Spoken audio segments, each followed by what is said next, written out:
阿娘死后，我变卖了家中所有值钱物件，换了一坛蜜，去边关寻未婚夫。时逢乱世，那坛蜜被我揣在怀里，眼珠子般护了一路，没舍得吃上一口。可到了边关，我才知道周仙为报恩，收留了恩人之妹。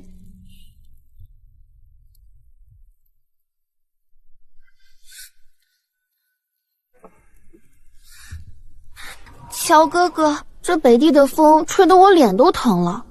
阿离姐姐带回来的这坛蜜，我看正好拿来给我护肤，你就依了我吧。阿林，既然青婉想要，你就给她吧，不过是一坛不值钱的玩意儿，回头我再给你买便是。不值钱？为了这坛蜜，我变卖了阿娘留下的所有东西。这一路几千里，我就靠这坛蜜撑着来见你。别这么小家子气，青婉是恩公的妹妹，她的要求我不能拒绝，你别在大好日子扫兴。既然你觉得它不值钱，那我们的婚约大概也不值钱了。这婚我不结了，我要退婚。阿林，你疯了！就因为一坛蜜？没错，就为这坛蜜。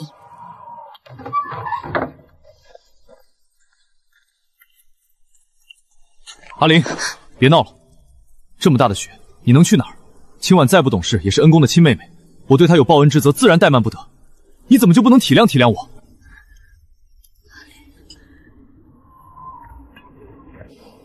就一坛蜜，还当什么了不得的贵重东西？小姐您什么没见过？至于吗？山野村妇就是这般不识大体，难怪周公子迟迟不肯。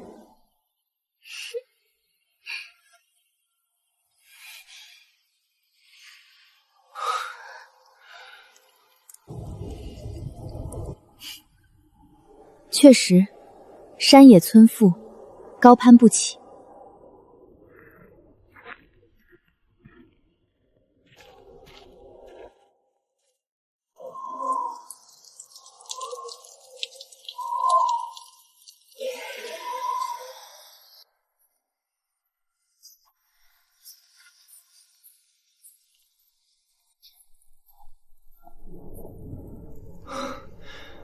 阿离，我就知道你只是在闹脾气，快把东西放下吧，明日我便抽空陪你上街。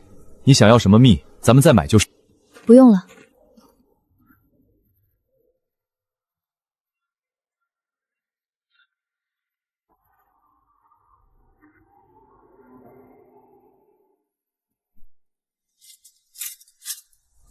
阿林，那是恩公留下的，你这是干什么？这幼鹰向来顽劣，若是一直像这样关在笼子里，迟早会死的。以后便由我来养吧。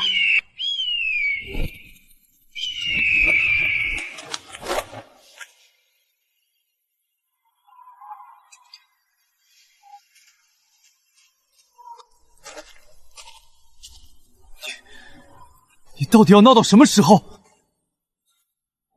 还有，莫忘了，那报恩的事是你周贤的，跟我阿林毫无关系。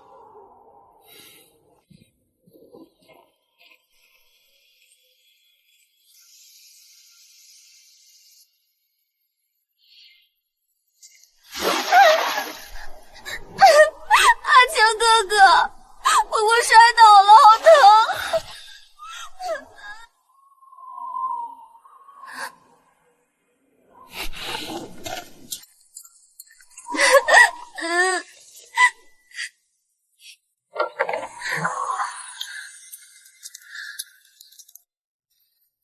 掌柜的，麻烦帮我找辆马车，我想尽快启程。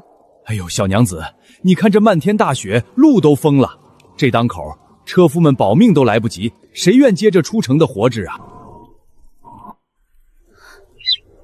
住一宿，竟然要3贯银子。边关物资匮乏，又是这般鬼天气，自然是这个价。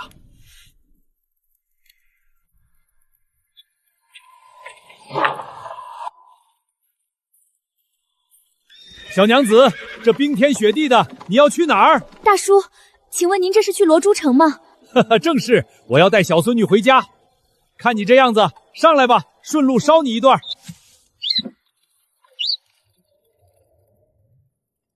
小娘子，你这一人一鸟还抱个坛子，真稀奇，这是要回娘家去？不，我是去找份活计谋生。什么？这大冷天的，让你一个小娘子出门找活计，你家男人真不是什么好东西。好家伙，这只海东鹰好啊，赤腹雪爪，轻眼疏羽，这可是极品。要是调教的好，那是能上战场的。可惜了，真是可惜了。姐姐，这坛子里装的是什么？是你的嫁妆吗？是啊，也许这就是我最后的嫁妆了。阿离，阿娘等不到了，等我走后，你把家里的东西都卖了，一定要去辽北寻周乔。阿娘，我不走，我守着你，你会好起来的。这世道，你一个姑娘家守着这破屋子怎么活？周家和咱们有娃娃亲，周乔是你唯一的指望，答应我，一定要去寻他。大哥，这是3两银子，我想换你家那一坛新产的蜜。小娘子，这可是你全部身家了，去辽北路远，你不留点钱买干粮，就换这劳子子。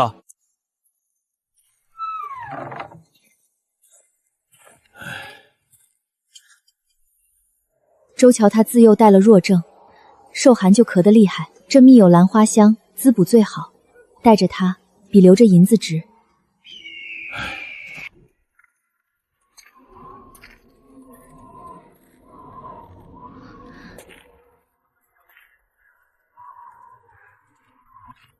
他在信里只说在兵营，从未提过自己当了校尉，还置办了这么大的宅子。他是不是已经不想娶我了？小哥哥，你刚才说那边关的景致，当真有那么美吗？你若喜欢，过几日我便带你去瞧。哪来的叫花子，挡着我家小姐的路了？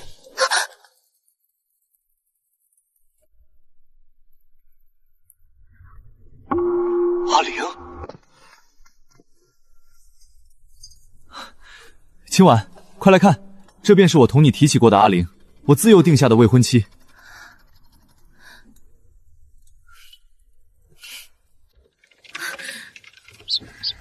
啊，天色不早了，咱们得快些赶路了，不然天黑前赶不到罗珠城。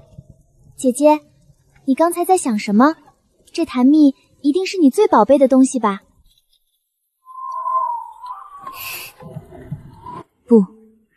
不过是一坛最普通不过的蜜罢了。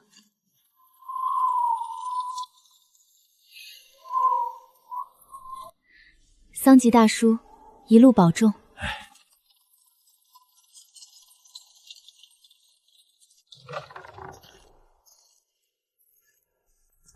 老板，请问您这儿还缺打杂的活计吗？我会洗衣做饭，什么都能干。去，哪来的落魄小娘子？我这连酒馆都快养不活了，还要什么帮厨？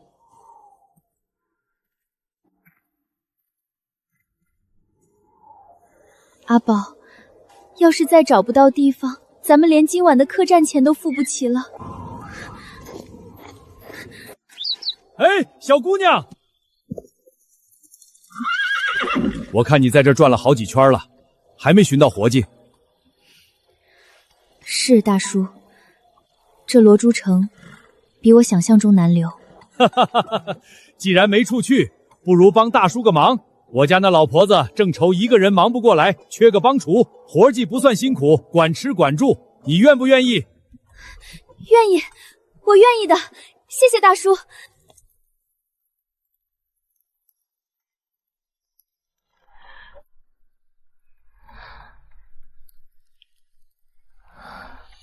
天可怜见的，这手都冻成什么样了？这得遭了多少罪啊！快把这药敷上。孩子，赶紧喝口热的暖暖身子。到了这儿，就像到自己家一样。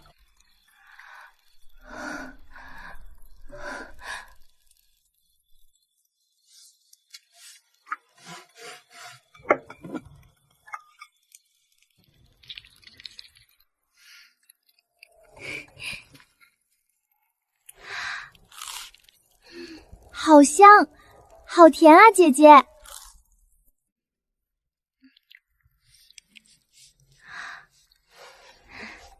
姐姐，你之前在车上不是说这坛蜜是你最宝贝的嫁妆吗？怎么现在舍得给我们吃了？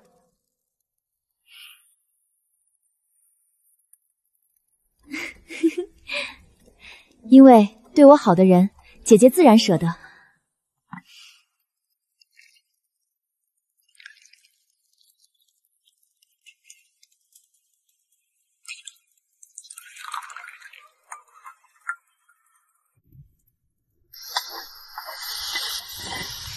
阿离姑娘，你这手都冻成这样了，还亲自下厨折腾这些粗活做什么？周校尉说，许姑娘的哥哥对她有大恩，我跟周乔从小定的亲，本就是一体的，他的恩人就是我的恩人。我不会说什么好听的话，只能做点家乡菜，想让许姑娘宽宽心。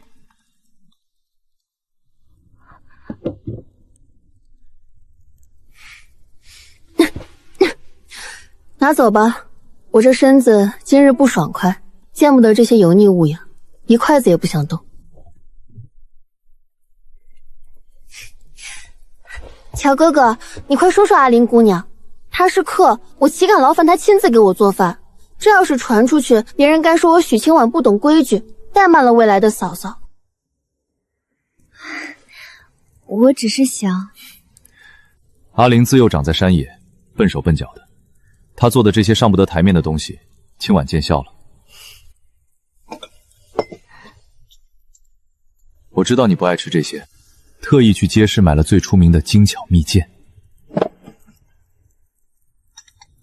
你也尝尝，这才是城里人吃的细巧东西。周乔，明明没有人比你更清楚我有多手巧。以前你最爱吃我腌的香瓜，说那是世间绝味，你还夸我连蒲草都能编出活灵活现的兔子，如今竟都成了你口中上不得台面的累赘。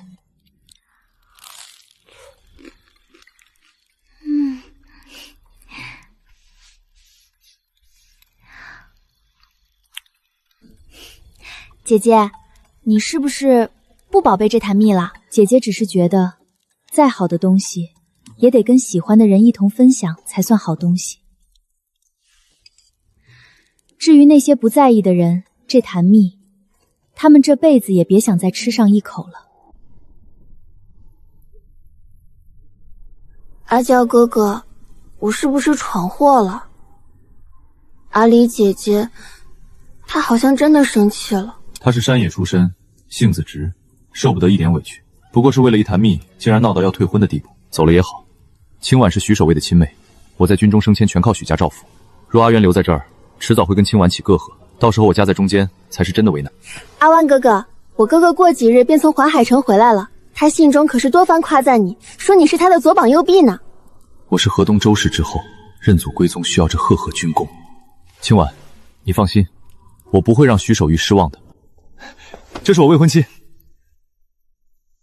那时看到阿林，我心里是真欢喜。她千里迢迢一个人抱着谭蜜就寻来了，瘦的都脱了相。那一刻我真的想过跟她好好过日子，可话一出口我就后悔了。许氏在西北军势力极大，若寒了清婉的心，我就断了升迁最快的路。阿离，清婉身份尊贵，如今寄居在此，你万事都顺着她些，你要体谅我的难处。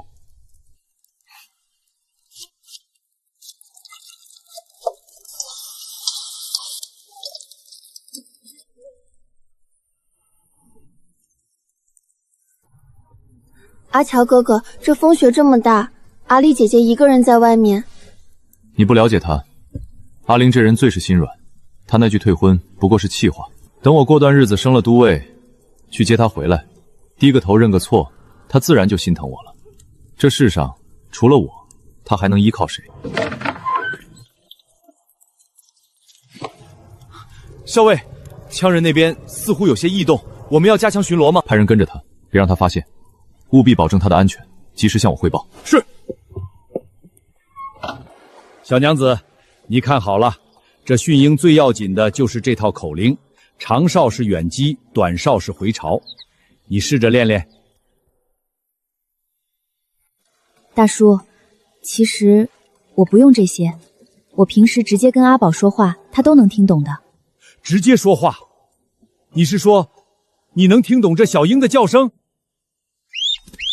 我在山里长大的，说不清为什么鸟儿叫唤几声，我就能猜出它们是饿了还是害怕。我以为大家都能听懂。哎呦喂，你这可是老天爷赏饭吃的本事，咱们草原上的驯鹰高手也没几个能通灵的。小娘子，你这手绝活太难得了。腰要稳，臂要直，顺着风的方向发力。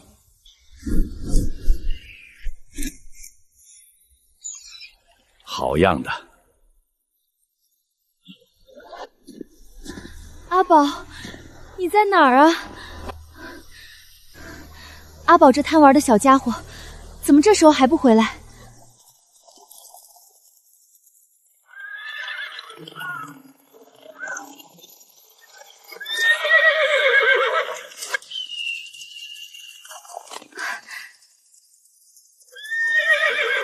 停！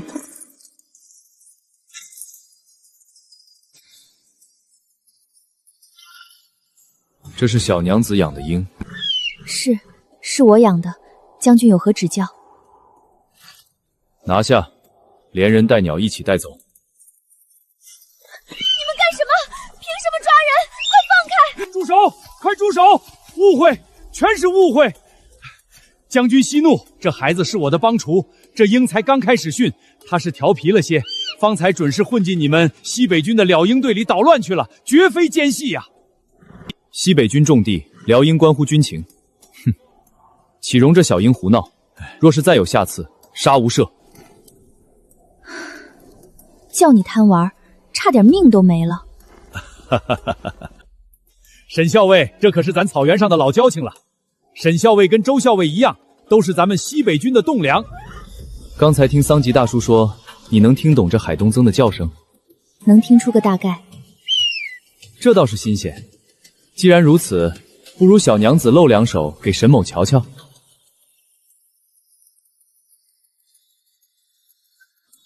阿宝，去。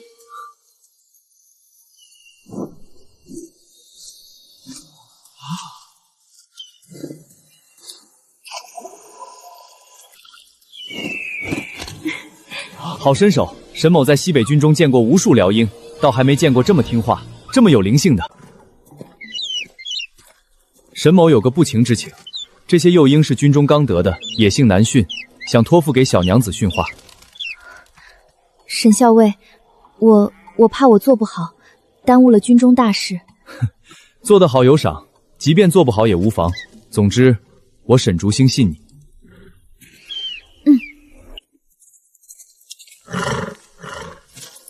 这是四宝斋的梅花酥，尝尝。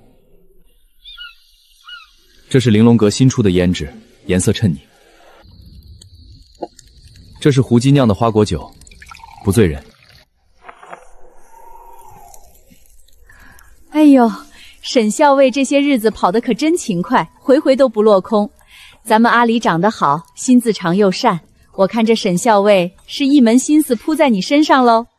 大娘，您别瞎说，沈校尉那是为了那些幼鹰。我活了大半辈子，还看不出这点苗头。看来啊，这桩婚事可不远喽。哎呀，饼糊了，我这就去舀洗锅。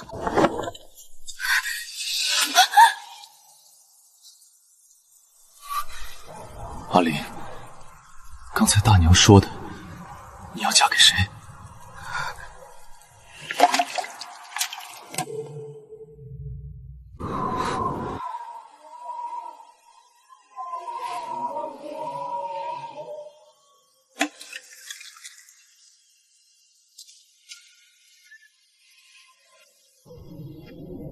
阿离，我再问你一遍，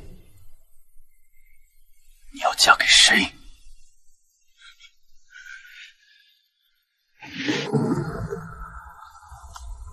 哟，这是打哪儿冒出来的大人物啊？大拉拉站在这儿查户口呢。阿离要嫁的自然是这世间顶顶好的儿郎，有担当知冷月，难不成还是你这种把未婚妻丢在雪地里的没良心货色？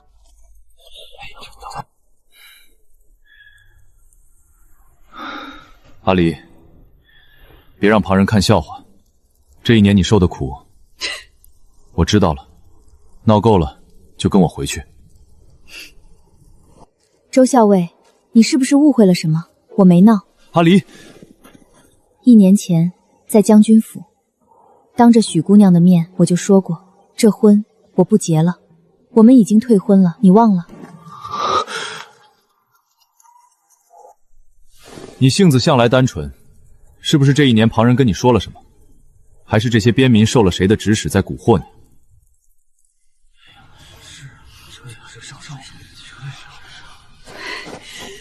阿离，离了周家，你在这荒蛮之地能有什么活路？听话，跟我走，不要受人蛊惑了。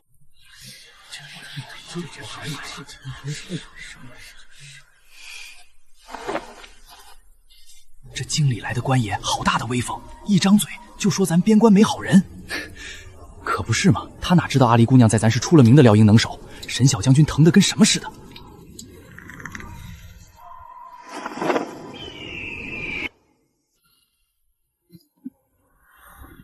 周校尉，你太高看那些蛊惑了。没人跟我说什么，是我自己想明白了。你想明白什么了？你以前不是最听我的话吗？是啊，以前只要你皱个眉头，说句软话，我便跟丢了魂似的，什么都依你，什么委屈都能往肚子里咽。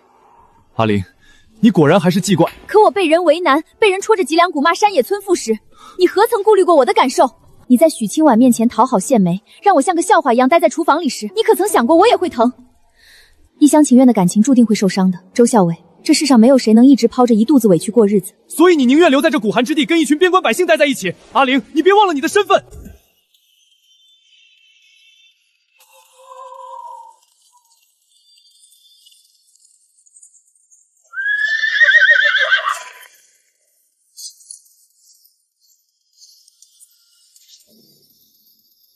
阿林，怎么在这儿待这么久？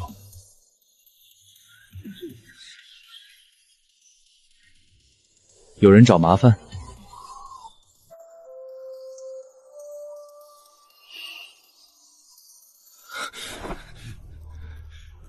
你要嫁的人是他。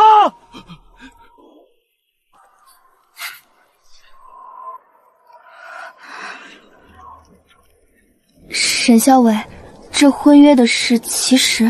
阿离，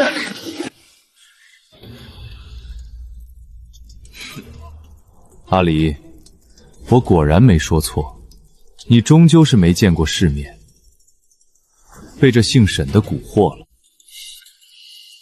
还是校尉英明，一眼就瞧出了端倪。沈竹星，你在军中事事都与我争个高低，从操练到布防就没一处消停，如今竟使出这种卑劣手段寻上阿离，不过是想在这边关大营里叫我难堪，以此折我的面子，对吧？周校尉这话可就偏颇了，你这一通分析，不仅看低了沈某，更是生生看低了阿离姑娘。阿离姑娘这样的妙人，那双驯鹰的手比谁都金贵，这满草原的飞禽都听她号令。这么好的姑娘，只要是有心的人疼都来不及，谁会舍得利用她？又怎会舍得让她受半点伤心和委屈呢？哦，不对，沈某倒忘了，周校尉刚才说的那些利用啊、难堪啊，不正是你对阿里姑娘做过的事吗？沈竹星，你以为这北地边关是你信口雌黄的地方？阿林，闹够了没有？跟我走！阿林姑娘，校尉都亲自来请了，您就给个台阶下吧。回了府，什么好东西没有？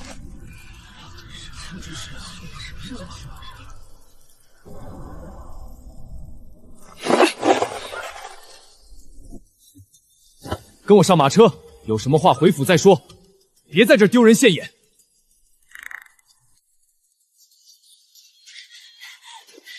放开我，周强，你放开！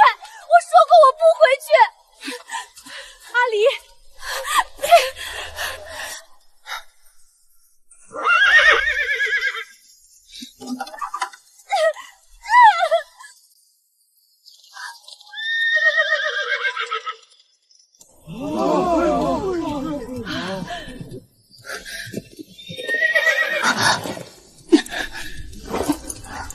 周校尉，抢人这种活儿你还是不熟啊。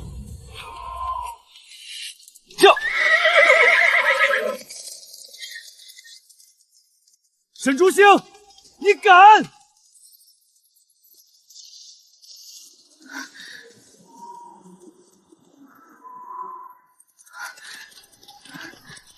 你要干什么？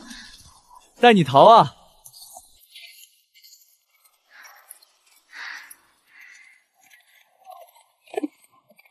这风吹得真像家乡那座山里的感觉。哈哈哈哈哈！那就别看后头，只管往前跑。那山里有什么值得你记这么久？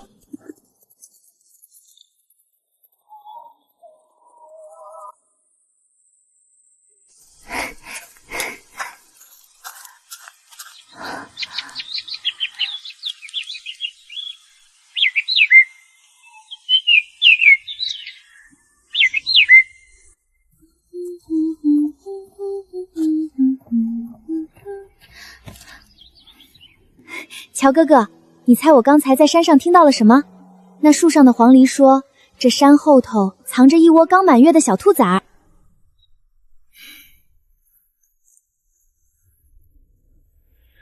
阿离，你又混说了。这世上人有人言，兽有兽语，人又怎会听得懂鸟儿的话呢？那不过是些无意义的叫声罢了。我真的听得懂，他们说……好了，莫要再开这种玩笑了。你看看你这身衣服，哪儿还有半点闺秀的样子？阿离，再过2年咱们便要成婚了，你是要过门的周家长媳，该学着持家理事，操持中贵，莫要再像孩子般淘气，整日往这深山老林里钻了，这不合规矩。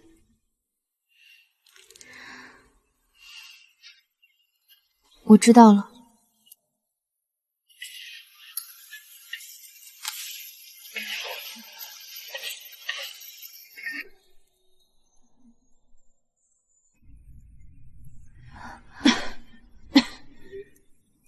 这就对了，离儿，娇儿以后是有大志向的人，你得稳重些，才能守得住家。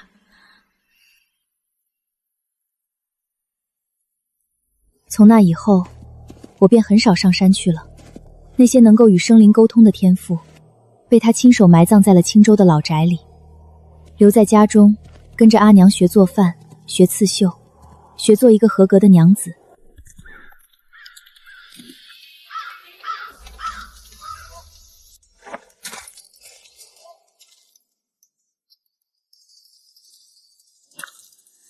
沈校尉，跑了这么远，还在想他刚才说的那些话。沈校尉，其实我曾经一直不明白，明明在老家时已经定下了婚事，周围人都说那是良缘，可我为什么怎么都开心不起来？现在明白了。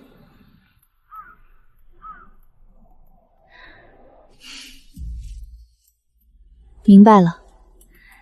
以前我总觉得是自己不够好，学不像那些大家闺秀，现在才知道那是失了本性。周乔要的自始至终都是一个能帮他操持家务，能帮他笼络上下，对他仕途有用的提线妹了，是一个有用的娘子。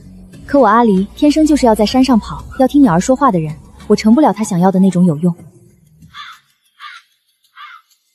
今日周乔在那儿言行无状，甚至还那样编排你利用我，沈校尉，实在对不住了，连累了你的名声。周校尉确实挺烦人的，不过沈某的名声倒不要紧，只是这抢人的骂名我可是担实了。那阿玲打算如何补偿我啊？补偿？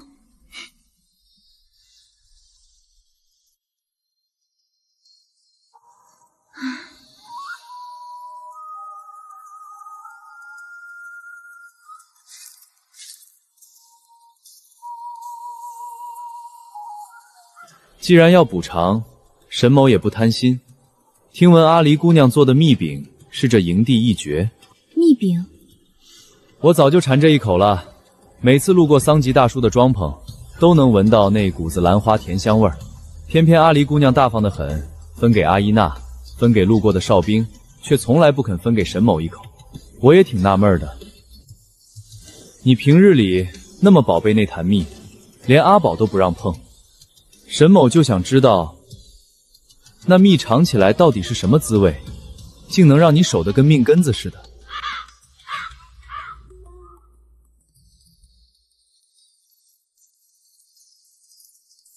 行吧，看样子阿离姑娘还是舍不得，不肯也无妨。沈某也不是强人所难之辈，只要帮我另一个忙就行。只要是我能办到的，沈校尉尽管开口。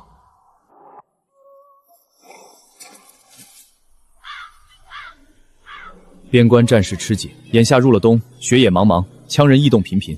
他们最擅长的就是利用鸟鹰在风雪中伏击。现在他们比任何时候都更加依赖鸟鹰的眼睛。是想阿离你入兵营替我培养鹰奸细。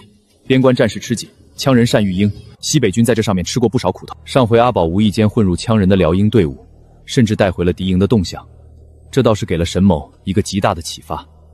既然人可以做奸细，鹰为何不可？你是说，像训练暗探一样训练鹰？没错，只要培养好了，他们随时可以混入敌域后方监察敌情。他们比人更隐蔽，飞得更高。只要你一声传唤，他们即刻便能回朝复命。这种事，你就这般信我？信我这种山野村妇真能做到？甚至，你就这般信我？信我一个逃出来的弃妇，能对西北军绝无异心？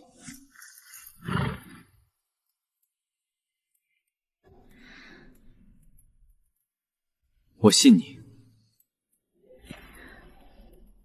为什么？沈某觉得，连鸟儿都喜爱的姑娘，自然是心地纯良的好姑娘。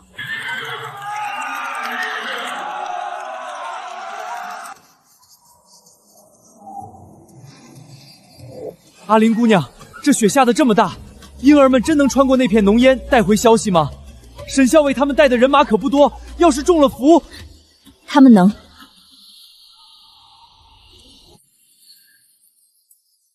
羌人放火是为了遮掩行踪，但鹰的眼睛能穿透烟雾。阿宝在那儿，他一定会带沈校尉回来。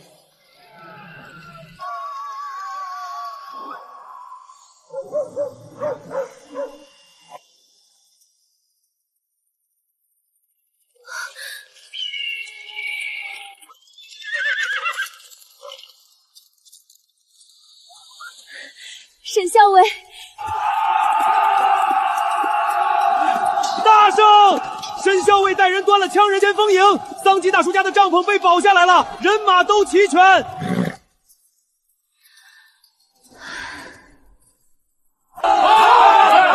沈校尉，这仗打得真漂亮！那群羌人还以为能钻雪窝子，哪知道头顶上全是咱的眼线。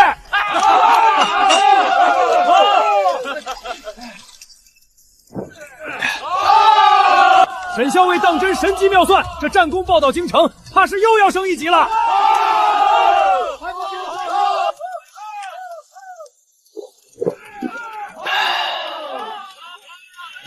这都多亏了阿离姑娘，她人厉害，训的鹰也厉害。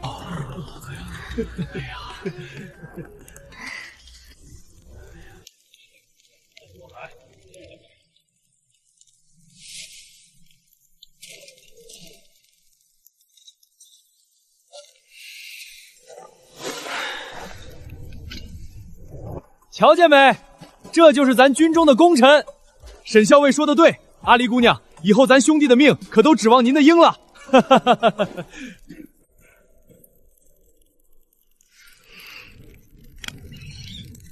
沈校尉，你方才当众夸得太过了。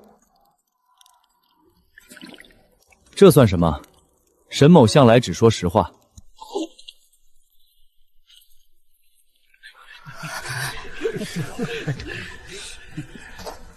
校尉，您带个只会抱坛子的村妇进来干什么？咱这是杀敌的地方，不是开伙房的。说是能驯鹰，别是把鹰驯成家鸡了吧？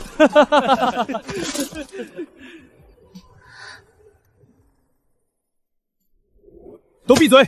沈某拿脑袋担保，阿离姑娘训出的鹰，定能叫那帮羌人死都不知道怎么死的。谁再敢嚼舌根，滚去跑50圈！阿离，抬起头来，在这儿，没人敢耻笑你。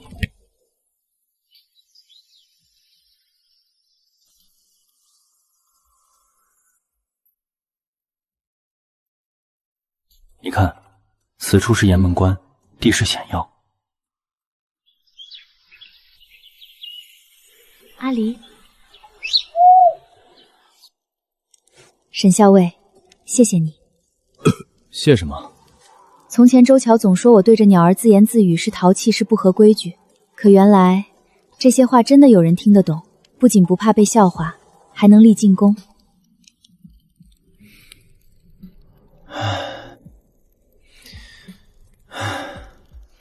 阿离，你看那天上的月亮，多像你烙的那块蜜饼啊，金灿灿的。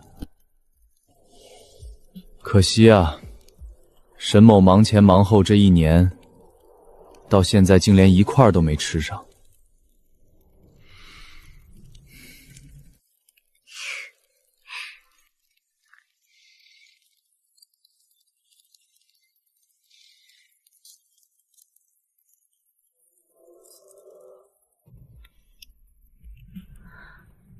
沈校尉，你这么看着我作甚？沈某在想，那蜜饼要是配上阿离姑娘这笑容，怕是比这天上的广寒宫还要甜。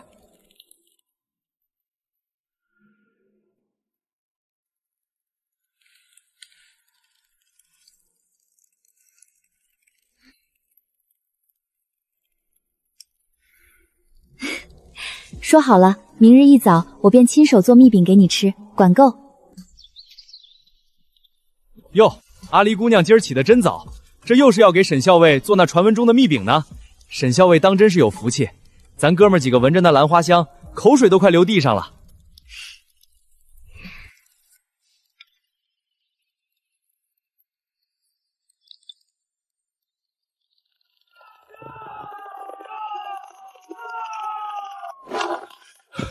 阿离，快去校场，出大事了！大叔，出什么事了？沈校尉他怎么了？是周校尉，他带人闹到校场去了。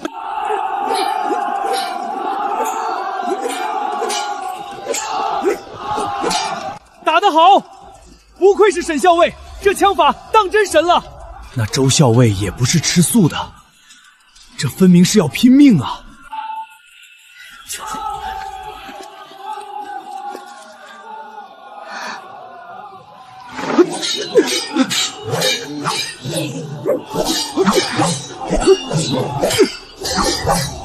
为何会变成这样？今日本是选尉不知抽了什么风，当众直指沈校尉教导无方，非要在这擂台上切磋武艺。谁都看得出来，他这是奔着要命去的。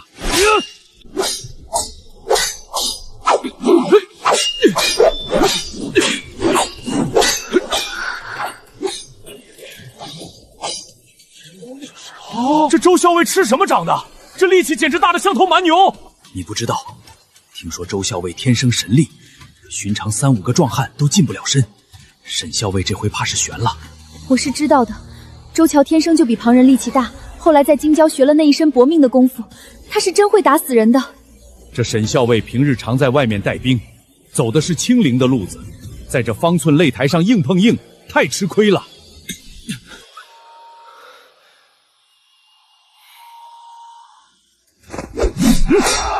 沈竹星，你以为凭这种三脚猫的功夫就能把他抢走？在这北地，拳头硬才是规矩。住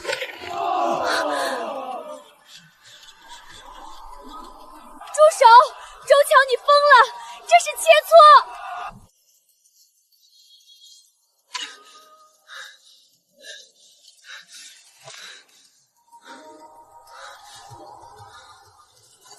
沈校尉，认个输吧，再打下去命都没了。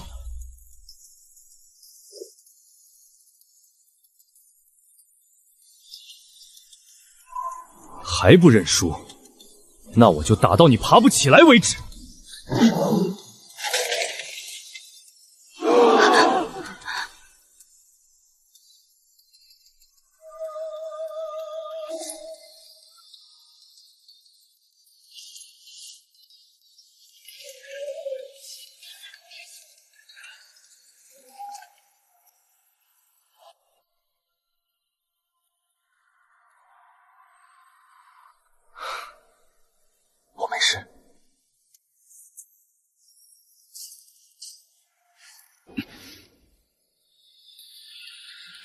第6次了，沈校尉是疯了吗？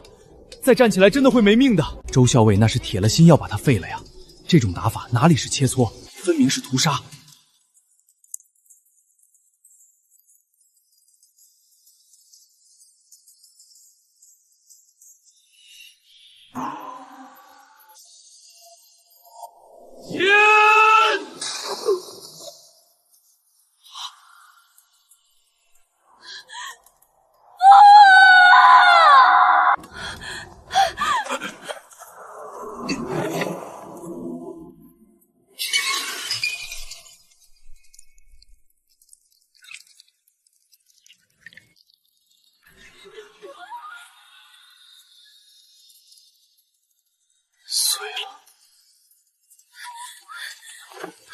沈竹星，你醒醒，沈竹星！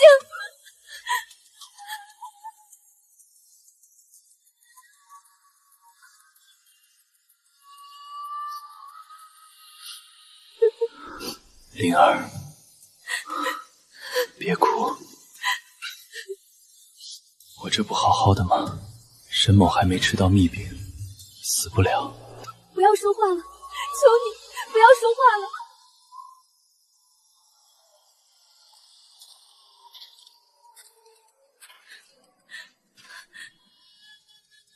阿离，你看看你现在的样子，为了这样一个男人，值得吗？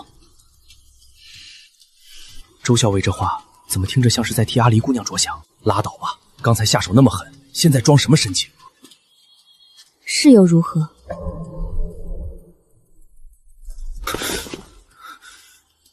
你说什么？阿离，我是为了你好，我不能眼睁睁看着你受人诓骗，被他卖了，还要帮他数钱，你懂不懂这军中的险恶？周杰，在你眼中，我永远是那个在山里打转、无知浅薄的小丫头，所以他人对我好，必是另有所图。沈竹星信我，必是包藏祸身，对吗？我不是这个意思，我只是……可起码他们能看到我的好，能看到我那双能听懂鸟语的手，不仅会做饭，还能救命。他们看得到我的用处，你呢？在沈校尉眼里，我阿离是能定军心的了鹰师；在你眼里，我只是个送不出手，只会坏你仕途的累赘。阿离，即便沈校尉真是利用我又如何？我也不吃亏。我如今在军中领着正正经经的差事，领着克扣不下的俸禄，我有了名分，有了底气，再也不用像1年前那样，为了几块碎银，一个人在漫天雪天里四处碰壁，狼狈不堪的去寻活计了。那是你永远给不了我的活路。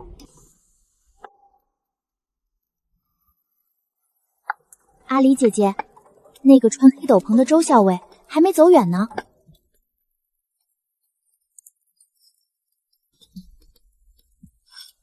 刚才我在帐子后头看见他拦着路过的哨兵打听，非说他是为了你好，怕你被沈校尉给骗了。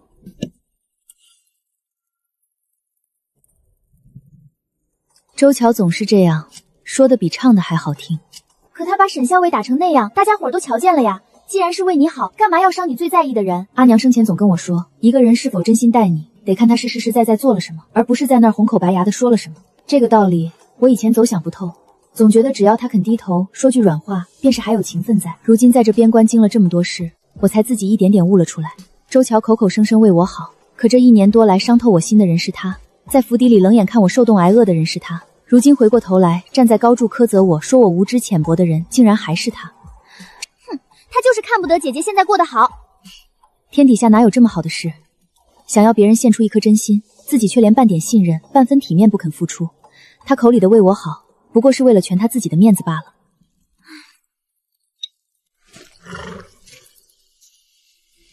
阿离，你别这副表情，不过就是身体有些虚弱，我底子厚，休息2天就能下地。过几日等我好全了，我非得再去那校场找周乔大打一架。这回我摸清他的路数了，肯定打得他满地找牙，给咱阿离出气。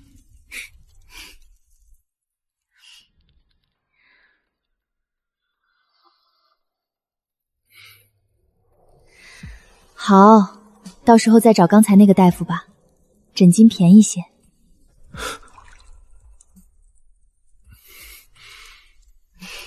阿离，沈某虽然还没好全，但也没到要找便宜大夫打发的份上吧？你生气了？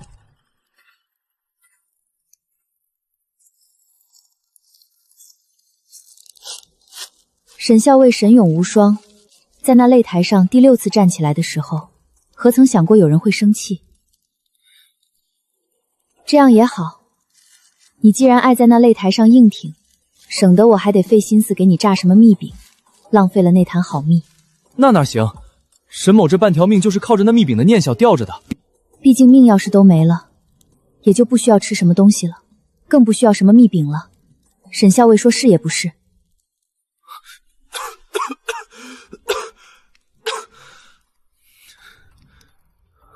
阿离，疼，好像胸口又不舒服了。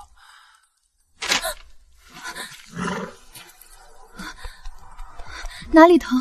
是不是刚才说话力气太大了？你别乱动，我这就去叫大夫。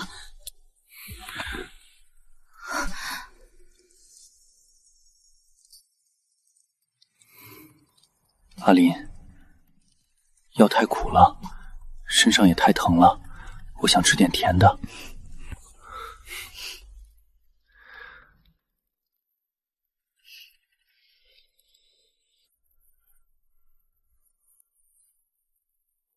只有这个了，还是桑吉大叔给阿依娜留的。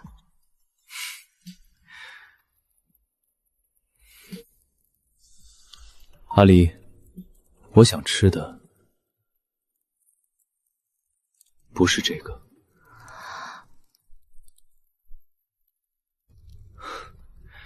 连松子糖都不要？沈校尉，你这难不成是想吃蜜饼了？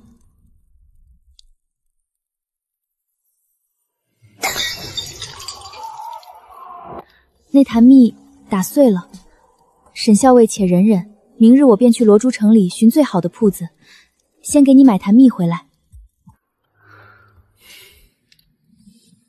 买回来的能一样吗？沈某今日身体有些虚弱，要求可是很高的，那买来的得比先前那坛更甜更香才成。好，好，好，沈大俏先就依你，明日一早我就去买那坛最甜最香、全辽北顶顶好的蜜，总行了吧？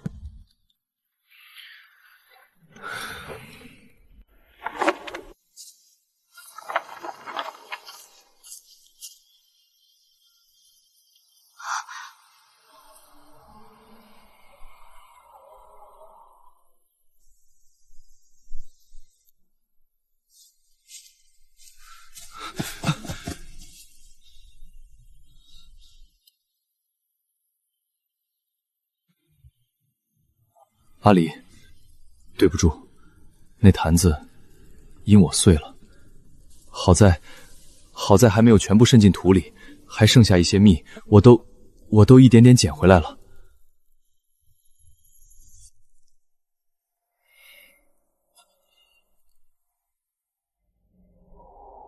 周校尉，不用了，不过是一坛不值钱的玩意儿，碎了便碎了，回头再买一坛新的便是。现下的这个我不要了。阿离，你怎么能说这种话？你以前不是最宝贝这坛蜜吗？怎么如今说不要就不要了？那不是周校尉吗？怎么跟个讨饭的似的去抠地上的土？听说那是阿离姑娘带的一坛蜜，刚才碎了。看她这样子，早知今日何必当初呢？原来你也知道这坛蜜对我有多重要啊！可那时许今晚开口要了，你为了讨好你的恩公之妹，就要我乖乖奉上。那时候在你眼里，这只是个不值钱的老母子，可你知不知道，那是我变卖了阿娘所有遗物换来的最后一点念想，是我在那几千里雪路里活下去的唯一盼头。一坛蜜的确不算什么，可那已经是我最后仅剩的所有了。既然你亲手打碎了它，那就意味着我跟过去的所有都断干净了。阿离，是我错了，是我有眼无珠，对不起。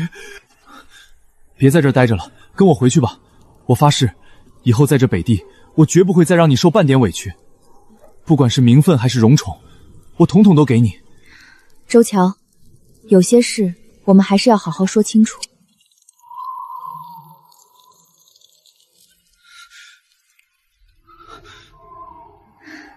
周乔，你当真以为我1年前赌气离开，仅仅只是因为这一坛蜜吗？阿离，我知道是我没护好你的。我那时站在周府的庭院里，看着你那么轻易的要把蜜送给许清婉，我当时就在想，如果你知道这坛蜜是我爬了多少险峻的山路，摔了多少跟头，差点连命都丢了才采回来的，你会不会稍微改一改主意？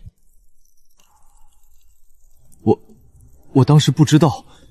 那年大荒，地里颗粒无收，凶暖之年，饿殍盈途。山上能吃的草皮树根，早被那些逃荒的糟民挖得精光。为了攒下这一坛兰花蜜，硬是冒着风雪，徒手去爬那冰冻的悬崖峭壁。我摔断了腿，在雪地里趴了整整一夜，才攒了这么一坛。阿离，可后来阿娘病重，家里没有1分钱抓药，我没有办法，只能咬着牙将这坛蜜卖给了隔壁的猎户换药。临走前，阿娘拉着我的手，让叶迪在风雪来辽北寻。我心里想着，如今接周桥当了大官，定是受了寒，这么好的兰花蜜，我该给他尝一尝，治一治他的渴。于是我花光了身上所有的钱，求爷爷告奶奶的从猎户手里把这坛蜜又买了回来。这一路几千里，我提心吊胆，怕遭了山匪，怕被流民抢了去。可我心里又满怀憧憬地走了一路。我每天晚上抱着它，都在想你喝到它时的样子。阿离，对不起，我不知道你吃了这么多苦。我若是知道……周乔，其实我没你想象中那般倔强，我也不是那么不知大体的人。1年前，在你的府邸里，当许清婉开口要谈蜜的时候，我也曾动摇过。我很努力地说服自己，日子还长，何必为了这一坛不值钱的蜜，在进门的第一天就与你生了嫌隙？不就是一坛蜜吗？给了也就给了吧。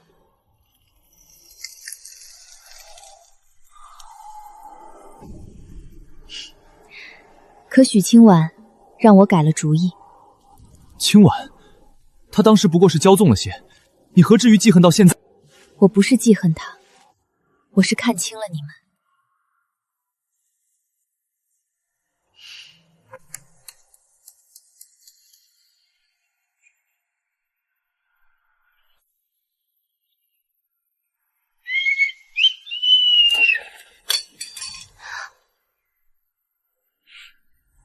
不识抬举的扁毛，哼！主人看着可怜，给几块肉吃，还真当自己得了宠，居然闹起脾气来了。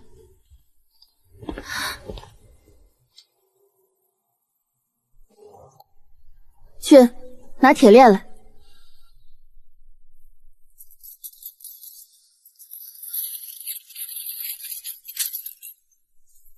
就该好好待在笼子里，哪儿也不许去。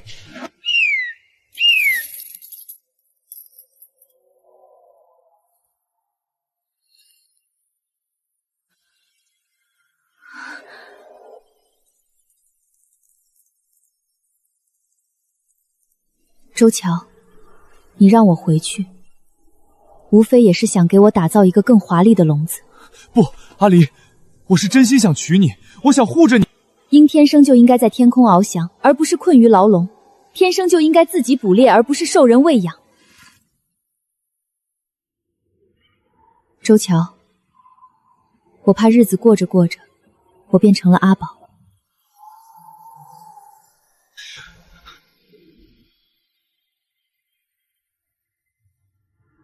周乔，其实刚离开将军府的那阵子，我也害怕过。我害怕自己离了你，在这冰天雪地的边关根本养不活自己。我害怕没有周家未婚妻的身份庇佑，旁人会肆无忌惮地欺负我、作践我。阿离，你不用怕这些，只要你跟我回去，那些边民、那些欺负过你的人，我统统……可后来我发现自己想多了。这1年里，我跟着桑吉大叔揉面，跟着沈校尉训鹰，我靠着自己的双手虎一文一文的挣钱。我吃得下热腾腾的饼，睡得香，安稳稳稳的觉，再也不用在起风时担心自己哪里做的不够周全，会遭了你们嫌弃。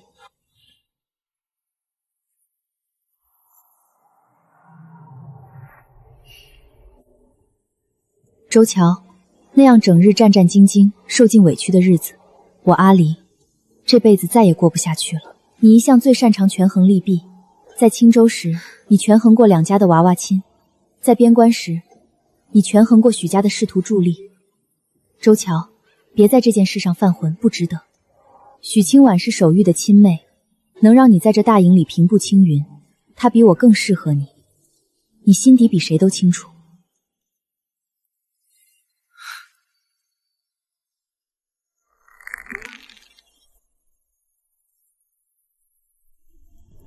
阿离，我就愿意在这事儿上犯浑。我已经跟许清婉说清楚了，她也已经走了。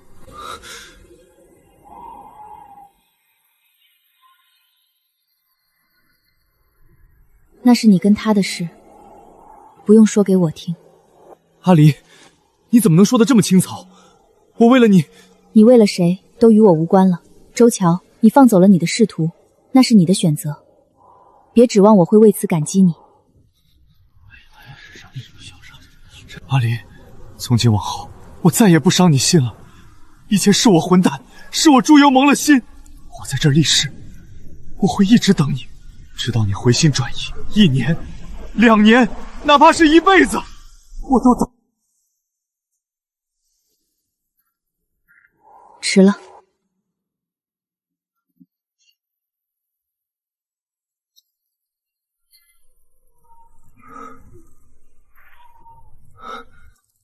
阿离，你还是……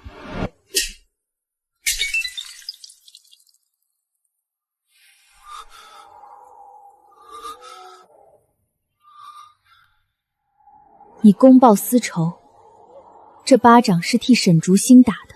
周乔，我们到此为止。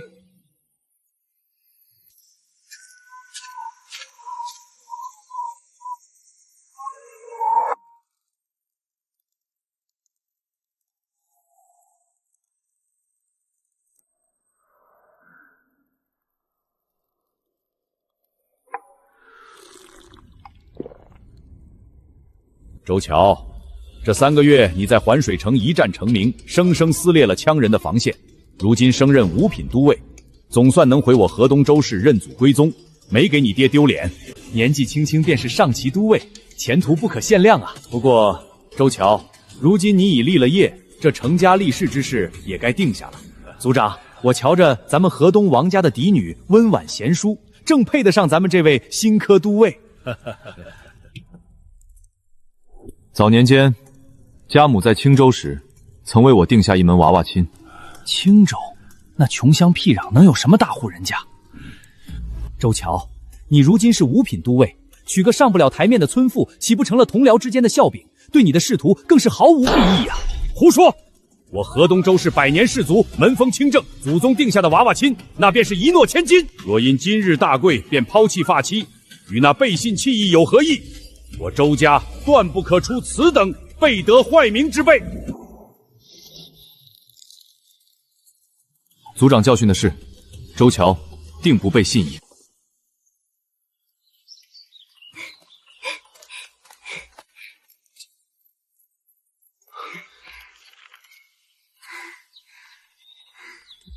乔哥哥，你瞧我采到了什么？我今天在山上听到鸟儿说话了。他们说山后面的鹿群在跳舞呢，连平日里最恼人的蜜蜂在花丛里飞的时候都在唱歌呢。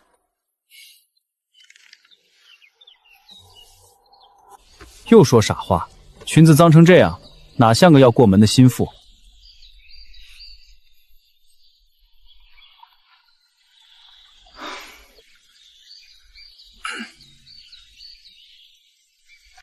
阿离，人又怎会听得懂鸟儿的话呢？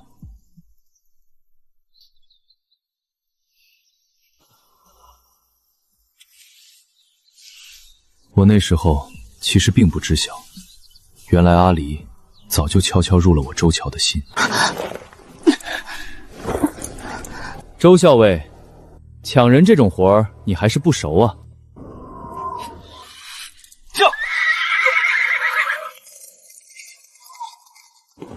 沈竹兴，你敢！周校尉，徐守玉急报，羌人趁着风雪突袭，环水城危在旦风。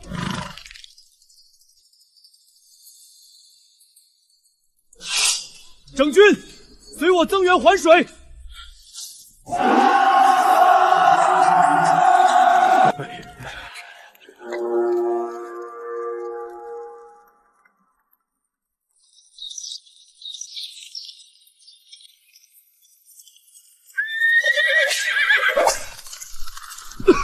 都尉大人，你慢些，咱们从河东一路疾驰回来，战马都快跑废了！沈竹星，你竟敢碰我的女人！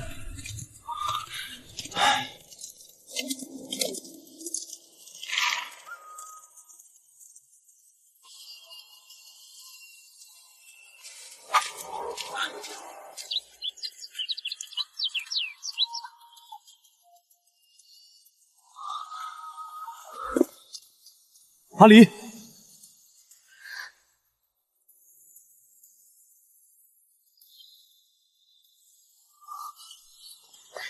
大人，您可算回来了，快救救我家小姐吧！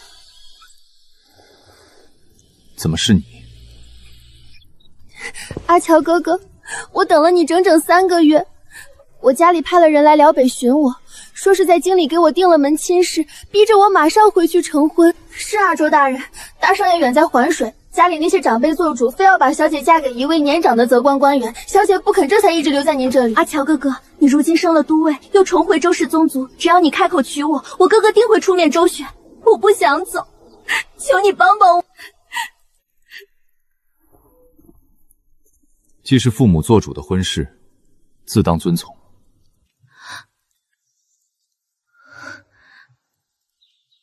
我一个外人，帮不上什么。阿乔哥哥，你这是什么意思？外人？你现在跟我说你是外人？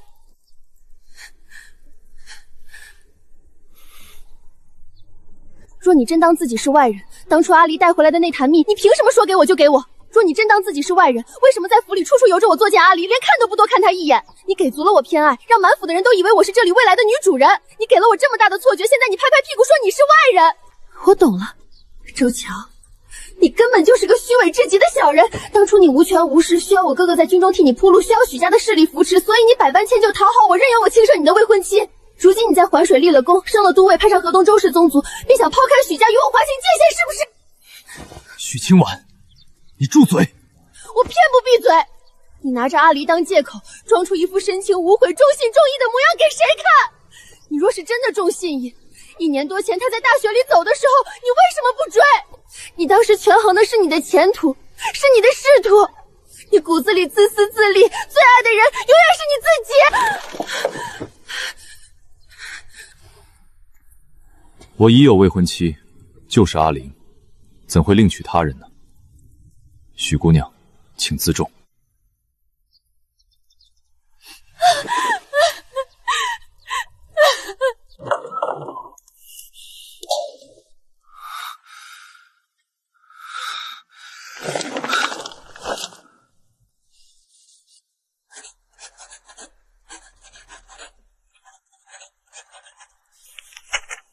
去，把这封信送去环海城，亲手交到徐守玉手里。告诉徐守玉，大营重地，不留闲杂女子，让他立刻派人把许清婉接走。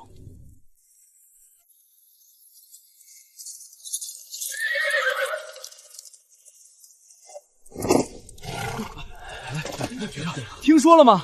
沈校尉这回带兵大败羌人，那场面当真痛快，可不是吗？要我说，最神的还是阿离姑娘训的那批辽鹰，漫天风雪里生生揪出了羌人的埋伏。这回沈校尉立了大功，阿离姑娘也算是在咱营里彻底站稳脚。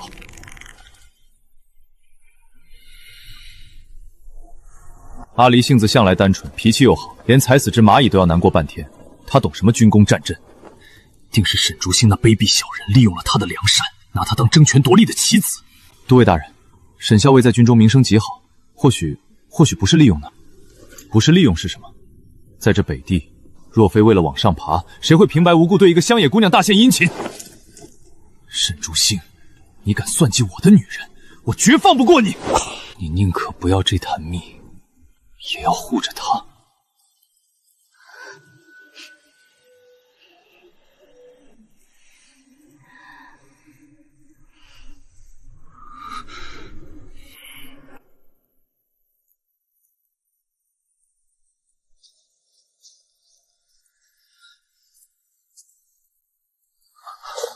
阿离，你的蜜，这是你给我的蜜啊！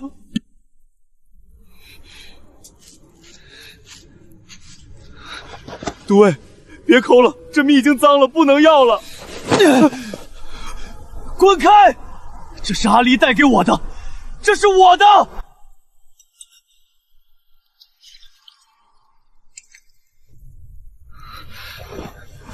阿离，我捡回来了，我全都捡回来了。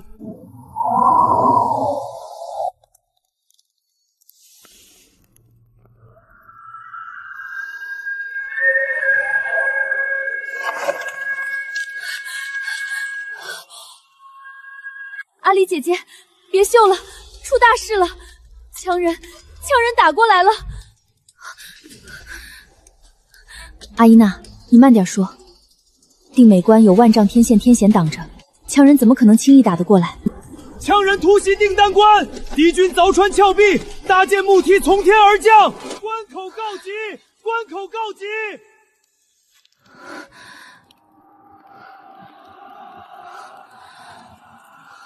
姐姐，大爷爷刚从前哨打听回来，说是雪太大封了山，3州的增援兵马根本过不来。要是定坛关守不住，这辽北关内的几10万老百姓可就全完了。魏将军呢？他没带兵顶上去吗？魏将军已经连夜赶去环水城搬救兵了。他临走前给徐守玉下了死命令，让徐守玉不惜一切代价死守定城关。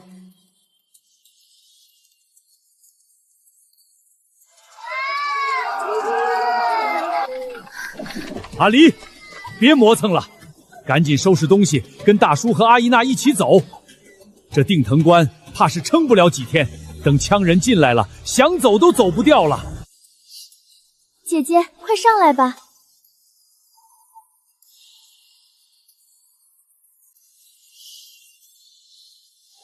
大叔，你们走吧，我不走。你这丫头说什么傻话呢？你一个姑娘家留在这儿能干什么？等刀兵一动，可没人顾得上你。我既然入了这兵营，领了军中的俸禄，便当与兵士们共进退。况且两军交战，风雪这么大，将士们睁眼瞎一样，他们还指望着我的辽鹰去侦察敌情。我不能走。阿离，你这傻丫头，大雪封山，刀兵无眼的，你一个人留在这儿，大娘这心就跟刀扎一样。你一定要平平安安的，听见没有？等风头过了，我们立刻就回来寻你。大娘，我晓得，我身边还有阿宝，他会带我走的。你们快些启程吧，走晚了大雪封路就糟了。姐姐，这是我阿娘留给我的醉灵剑了，长生天会保佑你的。你带着它，一定要等我们回来。你还要教我骑马，还要给我做最甜最甜的蜜饼呢。好，姐姐答应你，一定等你们回来。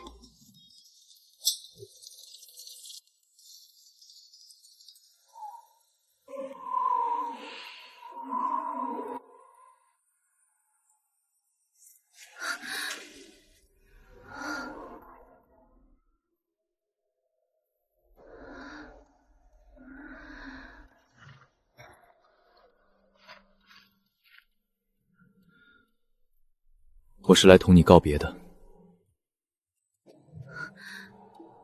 你要去哪儿？定心关不是有许守卫死守吗？羌人突袭定阳关，正面强攻只是幌子。我刚刚接到探子回报，他们真正的精锐正试图从天险处渗透。今夜我要派领飞虎营的旌旗穿过背后的无边人背后去。你要穿过大漠，眼下是大雪天，大漠里连方向都辨不清，进去就是死路一条啊！只有这条路，唯有穿过去，摸到羌人背后突袭，才能让他们自乱阵脚。到时候，咱们再与正面守兵里应外合，定能杀他们个措手不及。阿离，你别哭啊，我命硬得很，大帅都说我。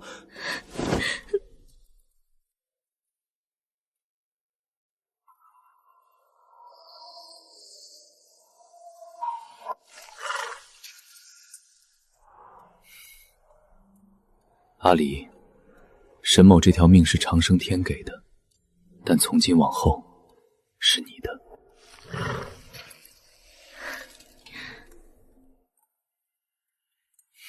信我，等我。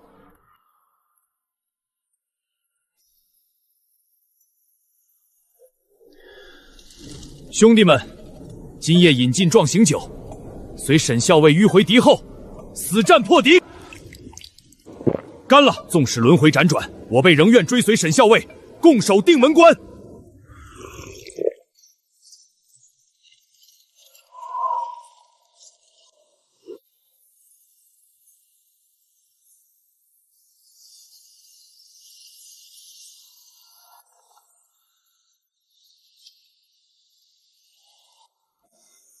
阿宝，去吧。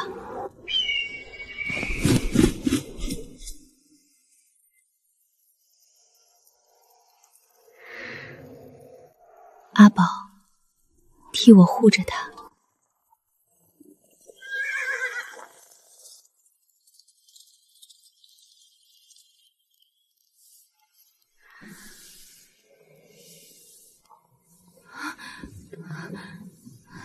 阿离姑娘，这仗都打到第10天了，定场关那边每日都有众多伤亡兵士运回，魏将子援军迟迟不到，军中众人都在传言沈校尉一行人恐怕困于大漠难以回来，你这嫁衣怎么还能安心绣下去？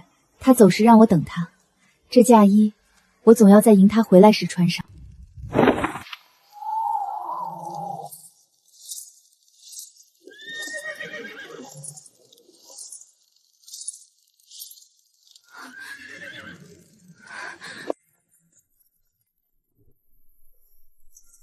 你竟然在给他绣嫁衣，在定襄关岌岌可危之时，你竟还有心思做这些儿女情长之事。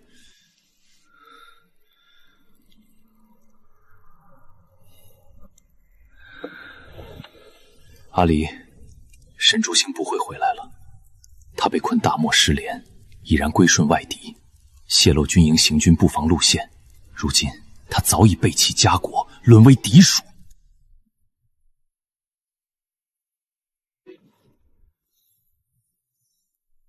他不是这样的人，我信他。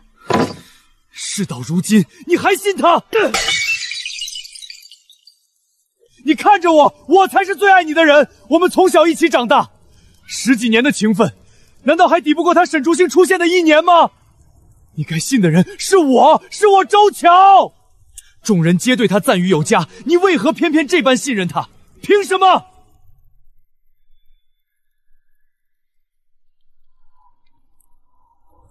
周乔，他信我，我便信他。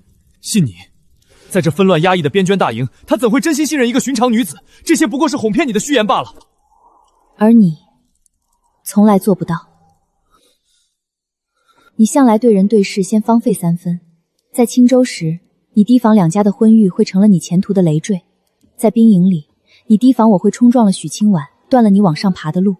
周乔，你连对我也不例外，你那颗心里装满了仕途、军功、权衡，你总在算计得失，总觉得人与人之间只有利用，所以你自然不会相信这世上真的会有人傻到什么都不要，不图你的权势，不图你的地位，就这么把一颗滚烫的真心完完整整的捧到你面前。阿离，我知错了，以前是我瞎了眼，我把真心还给你，我把我的命都给你，你把以前那个阿离还给我好不好？周乔，曾经这颗真心是属于你的，你不珍惜，我便收回。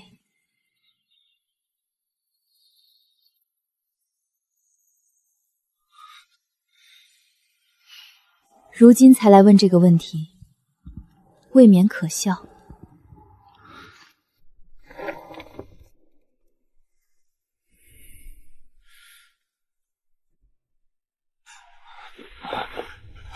都尉大人，定馆侧防御被羌人攻破，城门已然支撑不住。魏将军的援军被大雪困在虎头谷，若沈校尉的奇锋迟迟不到，这座城池必定失守。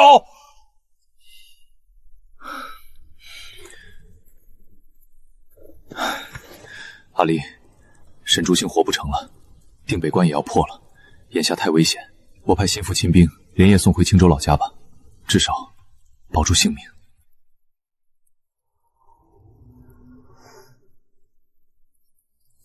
我不走。你留下来只有死路一条吗？等一个身陷非议的将领，还是等敌军兵锋压境？带我上城楼。你疯了！你要去送死吗？他会来的。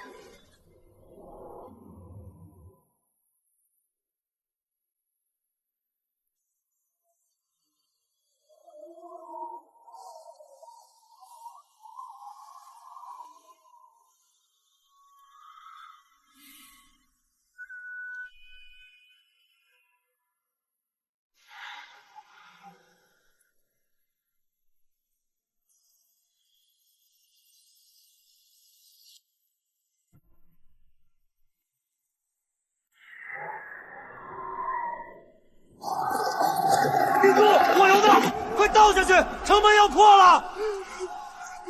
没有火油了，连滚石都用光了，咱们今天都要死在这儿了。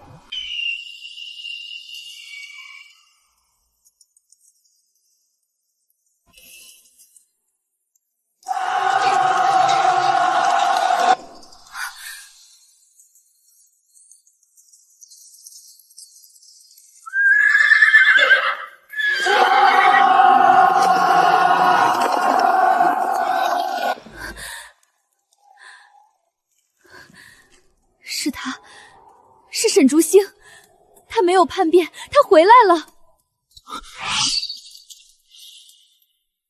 怎么可能？2000孤军穿越大漠，他怎么可能还活着回来？援军，是魏将军！魏将军带着环北城的救兵到了。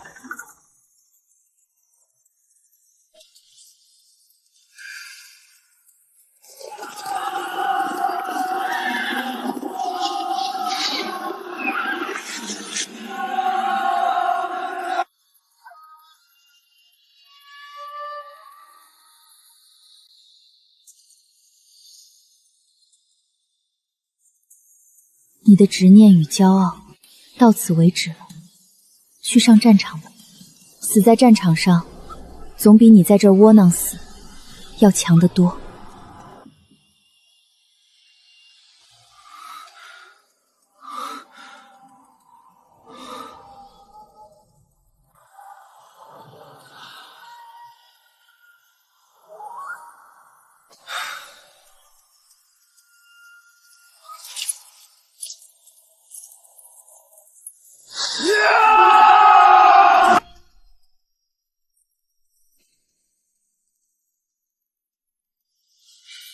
阿离，我这都是为了保全你，你留在这儿只有死路一条。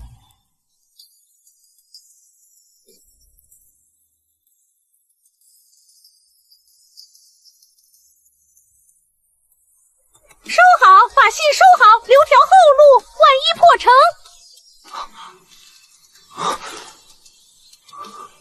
阿离，你听我解释，我从未想过要叛变，我只是……你只是习惯了提防，习惯了权衡得失，你怕定门关守不住，怕魏将军战死，所以你给自己留了这条退路。也多亏了你，我能听懂妮儿的话，大啦啦的把许清婉留下的这只多嘴的拿来给我解闷，倒叫我知道了不少秘密。这鸟儿在胡说八道些什么？他有没有胡说，周都尉心里最清楚。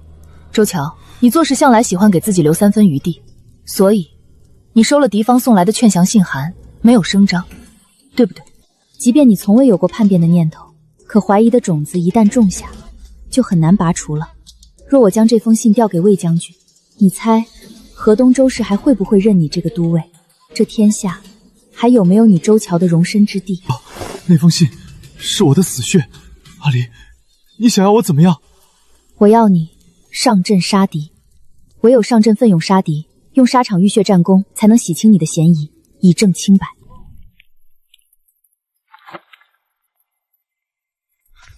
阿离姑娘，周都尉疯了，他整整杀了10个来回，浑身战伤累累，却还一往无前冲锋，他这分明是在用命给咱们守关啊！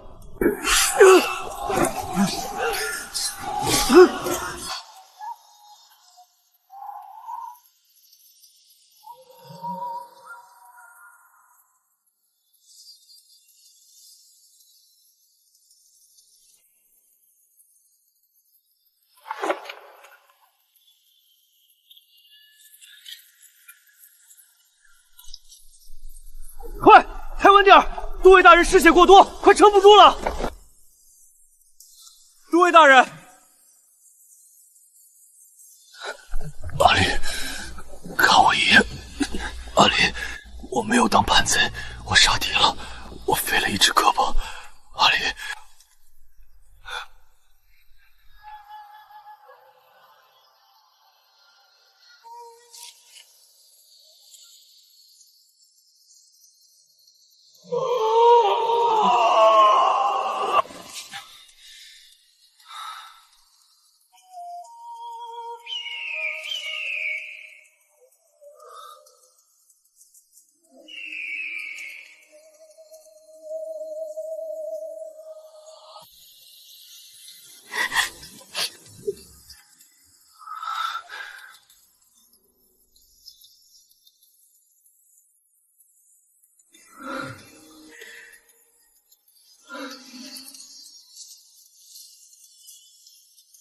阿离，我回来了。